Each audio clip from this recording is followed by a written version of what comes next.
সুদৃঢ় ঐক্যই রুখে দিতে পারে ষড়যন্ত্র স্লোগানকে ধারণ করে জাতীয় সংসদের এলডি ভবন সংলগ্ন মাঠে অনুষ্ঠিত হয় জাতীয়তাবাদী দল বিএনপির বর্ধিত সভা ২০২৫। নির্ধারিত সময়ে শুরু হওয়া সভায় উৎসবমুখর পরিবেশে যোগ দেন দেশের বিভিন্ন প্রান্ত থেকে আসা তৃণমূলের প্রায় ৩৫০০ নেতা।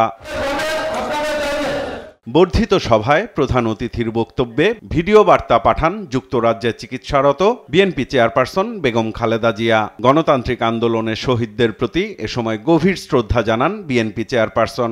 দমন নীতির কারণে গণহত্যায় যারা শহীদ হয়েছেন তাদের প্রতি আমি শ্রদ্ধা জানাচ্ছি।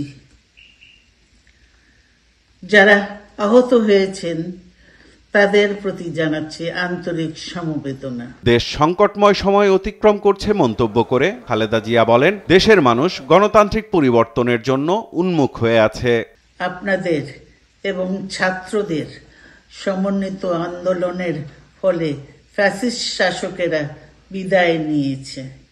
একটা অন্তর্বর্তীকালীন সরকার গঠিত হয়েছে।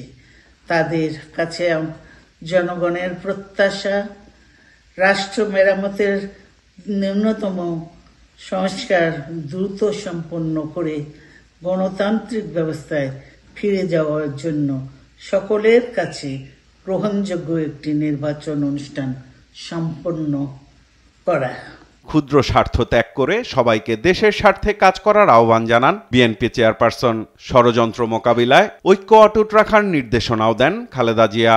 ক্ষুদ্র ক্ষুদ্র ক্ষুদ্র সংকীর্ণতা ভুলে দেশ ও জাতির বৃহত্তর স্বার্থে আমাদের কাজ করতে হবে।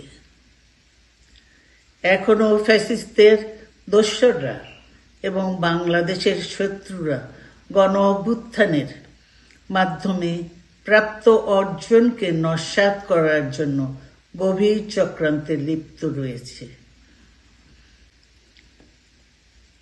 ইস্পাত কঠিন ঐক্যের মাধ্যমে জনগণকে সঙ্গে নিয়ে এবং চক্রান্তকে ব্যর্থ করে দিতে হবে। প্রতিহিংসা প্রতিশোধ নয়, বরং ভালোবাসা ভ্রাতৃত্বে বসবাসযোগ্য দেশ গড়ে তোলার আহ্বানও জানান বিএনপি চেয়ারপারসন।